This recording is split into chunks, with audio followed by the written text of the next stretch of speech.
Ինչպես եք գնահատում այդ համաձայնությունը, որ Հայաստանն ու Ադրբեջանը ձեռք են բերել, թեև պահանջներ ամեն դեպքում ստորագրման համար Ադրբեջանը հնչեցրեց, բայց հայտարարվեց, որ փաստաթուղթը համաձայնեցված է, փաստը ինքը ինչպես եք գնահատում։ Սա հերթական ձախողումն է Հայաստանի իշխանությունների եւ մասնավորապես դիվանագիտության։ Միակ հիմնավորումը, որ արտգործնախարարը բերեց, որ մեզ անհրաժեշտ է խաղաղություն։ Դա բխում է Հայաստանի շահերից, այսինքն Ադրբեջանը ինչ պարտադրել է, այս իշխանությունները համաձայնեցրել են, եւ հիմա այս իշխանությունները շանտաժի են ենթարկում Հայաստանի Հանրապետության ժողովրդին եւ համայն հայությանը, որ եթե հանկարծ մենք Ադրբեջանի պահանջներին չենթարկվեինք, պատերազմ կլիներ։ Թե Տիկին Վարդանյան Քրիստինեն, թե ես երկու անգամ այդ հարցը տվեցինք, նշեք գոնե մի հարց, որում Ադրբեջանը գնացել է զիջումների, որպեսզի կարողանանք ասենք եղել է փոխզիջում։ Ալմաթայի մասին առաջին Ադրբեջանն էր խոսում դեռևս 2008 թվականի դեկտեմբերի 29-ին, այդ փաստաթուղթն էլ կա։ Եվ այնտեղ վարչական սահմանների մասին ընդհանրապես խոսք չկա, այսինքն եթե արտգործնախարարը չի կարողանում մի զիջում ներկայացնել Ադրբեջանի կողմից, ինչի մասին է խոսքը։ Ձախողում այն առումով, որ դուք ինչպես դուք եք պնդում, դա միակողմանի կատարված պահանջների փաստաթուղթ է։ Այո, հայկական որևէ պահանջ, որ Ադրբեջանը համաձայնվել է, որին Ադրբեջանը զիջել է, չենք տեսնում։ Այսինքն փոխզիջում չի կարելի կոչել մի գործընթաց,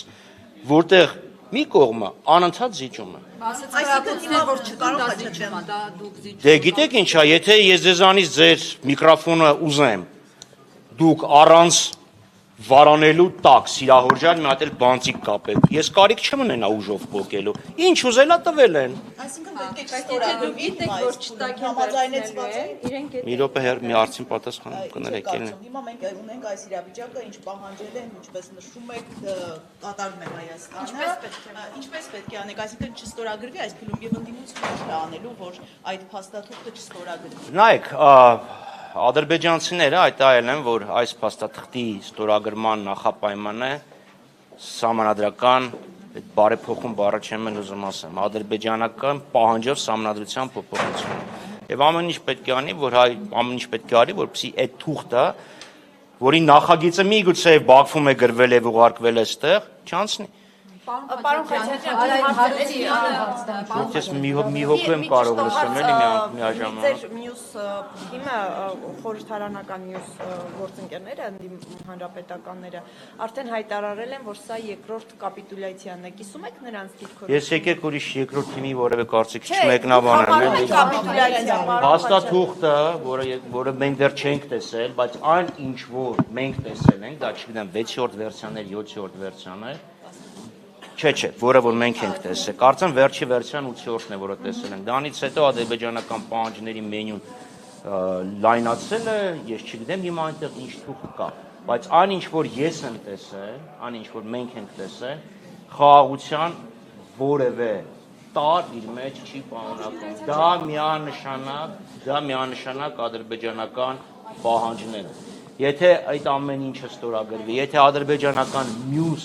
պահանջներին ենթարկվեն, բա ինչ է, թե ոչ կապիտուլյացիա։ Պարոն Խաչատրյան, երեք Արայք Հարությունյանը գրառում էր արել, որ Հայաստանի որևէ իշխանություն նախկինում դուխ չի ունեցել խաղաղության գործընթացը միջևերջ տանելու, այն մեկը սիրահարված թողեց գնաց, նկատի ունի Լևոն Տեր-Պետրոսյանին, մյուսն է ֆռռցնելով ուրիշ բան բանակցելով, ուրիշ բան են արել, միայն Փաշինյանն է, որ այսպես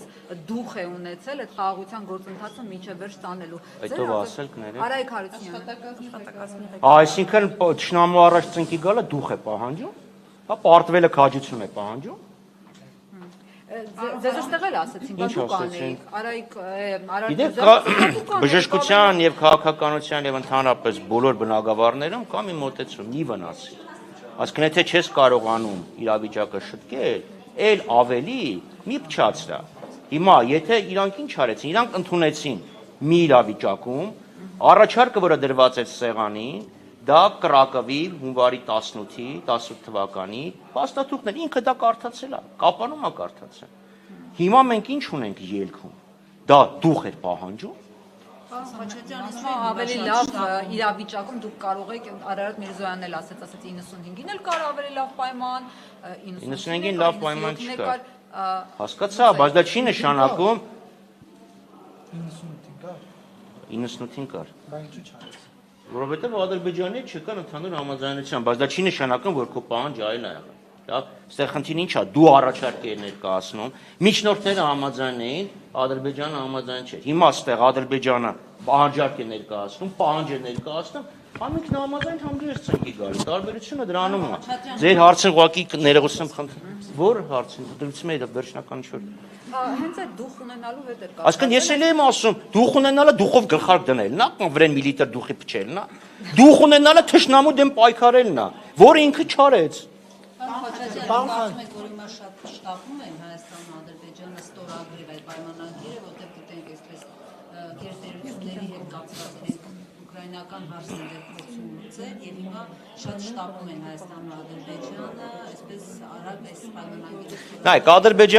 Ադրբեջանի Թուրքիա-Ադրբեջան երկու պետություն միասկ, այդտեղ ես տարբերություն չեմ դնում, գոնե այս հարցում։ Փաշինյանը այո շտապում է, որովհետև Փաշինյանը ինքը եկել է իշխանության խաղաղություն հաստատելու խոստումով։ Չէ, դա էր իր խոստումը։ Առաջի խոստումը 18 թվականին երջանկություններ, 21 թվականին խաղաղություն հաստատելու խոստումն է եղել։ Եվ հիմա ինքը մնացել է մի տարուց ու մի քանի ամիս, իրան պետք է մի հատ թղթի կտոր, անկախ բովանդակությունից, որ ինքը Չեմբերլենի նման sense թափարի, ասի ես ձեզ խաղաղություն եմ բերել։ Բայց այդ թուղթը ինչ բերեց Եվրոպայի գլխին, Չեմբերլենի ստորագրած։ Նույնպես մի բան էլ սանցալացնա բերելու Հայաստանի գլխին։ Ինչպես։ Ադրբեջանը ուզում է ստորագրել։ Հա, ստեղ ուրիշ խնդիր է։ Ես կարծում եմ Ադրբեջանը դեռ փոչ է խաղացնելու, որովհետև իրենց հայտարարությունը, չէ, եթե տեքստը համաձայնեցված է, իրանք մի հատ նախապայման են բերել, հետո մի ուրիշ նախապայման 350,000 հոգի այսպես կոչված արևմտյան Ադրբեջանի վերադարձան, որ ասում են Փաշինյանը թող հետը խոսա, որ բայց այդ փաստաթղթում չկա, բայց ասես ամեն ինչ չի, որ այդ փաստաթղթով է կարգավորվում։ Այսինքն սա փաստաթուղթ է, որի ստորագրությունը կարող է կախված լինի այլ նախապայմաններից։ Հիմա այս ամենը կանխելու հետ կապված գործողություններ պլանավորվում, որպես Այո, դա մասին տեղյակ կպայենք։ Հիմա դուք չեք ընդդիմադիրները ինչ է ուշացած ինչից։ Դե որովհետև հիմա է ստորագրվում Ով ասաց որ ստորագրվում։ Ես տեսնենք դրա մասին քննարկենք տեղակ կպայենք։ Բայց ամեն դեպքում ինչ քայլեր է ձեռնարկել։ Չեմ կարող հիմա դրա մասին խոսել։ Դուք ինձ ուզում եք, որ ես կապատասխանեմ ամ ֆրակցիայի կամ կուսակցության անունից, եւ դեռ եղել է ընդհանուր քննարկումն է։ Բայց քննարկումն է։ Այդ փաստաթուղթը, որ մեզ տանում են դժոխք, դեզ էլ ասացին դուք հələ Խավարանով անց եք անցնելու եք։ Իսկ մենք ինչ մեղք են գործել, որ Մեղք չեք գործել։ ասում որ մեղք չունի, կարող է վրաս քարկցի, եթե այդ լամբանությամբ գնանք, չէ, մի րոպե էլի նարեք, թող ինքնոջ հարցին պատասխանեմ, հետո ձեր։ Պարզապես խուսափում եք իմ հարցերից պատասխանել։ Խավարանի եւ մեղքի հետ կապված։ Գիտեք, եթե ես նույնիսկ հիմա ավետարան մեջ բերեմ, որ անմեղա թող վրաս քարկցի, կարող եմ օրինակ դրանով սահմանափակվել։ Այո, իհարկե, մեղավոր եմ եղել, որոշ հարցում նաև մեղավոր ենք եղել, որովհետև Նիկոլ Փաշինյանի նման կամ այլ քաղաքական ուժը դարձել է իշխանություն։ Կարող ենք տենց ասել, բայց բանակցությունները 18 թվականից սկսած, պատերազմը, յետպատերազմը, այդ ամբողջը ինքն է արել։ Հիմա ճիշտ ասում, ես ասում էի նշաձողը իջեցնենք։ Ասեց ինքը արեց, որևէ ընդդիմադիրի ոչ ասածը, ոչ արած իր վրա այդքան ազդեցություն չունեցավ, բացի այն, որ կարողացան գոնե կանխել։ Ներողություն, հետաձգել, որովհետև եթե չլինեին այդ փողոցային պայքարը, վստահ ես թուղթը իրանք շատ ավելի շուտ կանեին։ Բայց ես երեսով եմ տալիս, որ երբ պատերազմի ժամանակ Փաշինյանը եկավ ազգային ժողով դες հարցրեց, բոլորը ժամանակ ազգային ժողովում չենք։ Դե անձամբ նկատի չունի։ Մեր կուսակցությունը ազգային ժողովում չէր 20 թվական։ Վայ։ ԲՀԿ-ին եւ ԼԿ-ին։ Պարոն Խաչատրյան, Լավ էլի նարեկին պատասխանեմ։ նախ որ դուք ասում եք ով անմեղա թող Վրաս քարկցը Քրիստոսն է ասել, ես չեմ ասել։ Բայց չէ կարծում որ 2018 թվականին Նիկոլ Փաշինյանին ընտրելու եւ հետո նրա այդ կոալիցիա կազմելու համար դաշնակցության ուղղությամբ պետքա տուֆի բլոկներ էլի նետեն, չեք կարծում եւ մյուս հարցս մի անգամից տամ ԵՄ դիտորդների դուրս գալուն դուք կողմ եք թե ոչ։ Մենք հիմա դիտորդների հետ կապված հիմա երկու հարց, ըստ եւ մի հարց պատասխան։ Դա Հայաստանի ինքնիշխան իրավունքն է։ Լավ, հիմա մեզ Հայաստանի ինքնիշխան իրավունքն է։ Եթե Հայաստանը գտնա որ պետքա դուրս գան, բայց հիմա այս իշխանությունները համարում են, որ Եվրադիտորդների արկայությունը խաղաղության էական բաղադրիչն է։ Եվրադիտորդների հարցում մեր վերապահում ինչին էր վերաբերվում։ Առաջինը մենք պահանջում ենք, որպեսզի համաձայնեցվի մանդատը, ինչի համար են դրանք այստեղ, եւ պահանջում ենք, որ Հայաստանի իշխանություններին իրավունք տրվի կազմը հաստատելու։ Դրա մասին էր խոսքը, ասկա մենք չենք ասել որևէ մեկը ստեղ հանկարծ չպետք է գա։ Գալիս ես ովքերով է գալի եւ ինչի համար է գալի, այդ է խնդիրը։ Բայց եթե իրանք նպաստում են Հայաստանի անվտանգությանը, կայունությանը եւ այլն, կամ անկախ որևէ բանից, կարող է հյուրանոցում են ապրում, բիզնեսին են զարգացնում։ Եթե Հայաստանի ինքնիշխան դիրքորոշումը պահելն է, ով դարավ Ադրբեջանը կամ ինչու պիտի Ադրբեջանը պահանջի եւ